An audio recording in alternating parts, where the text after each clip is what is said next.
Well, let's say there are a few things that Prado's team or his sponsors have to worry about.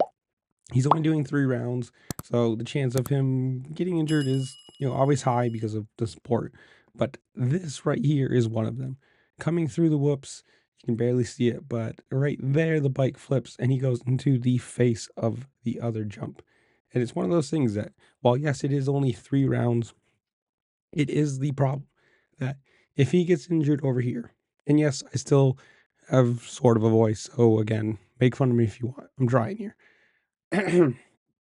If he gets injured in one of these 3 rounds, one, it means absolutely nothing for his career because he's not over here long enough to win the championship this year. And if he gets injured here, let's say broken leg, Achilles injury or anything, any sort of lasting injury he gets, it's going to screw up his MXGP championship contention, or since he won last year, he won't be able to defend his championship. There's a word. That's what I want to say. So, as cool as this is from my side of things, or from the spectators side of things over here, it's a real big danger for him and his team and his career, because if he comes over here and gets injured and can't defend, he's not a contender over here for the championship because it's only 3 rounds.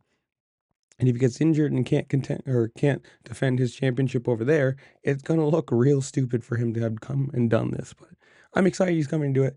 I hope everything's fine.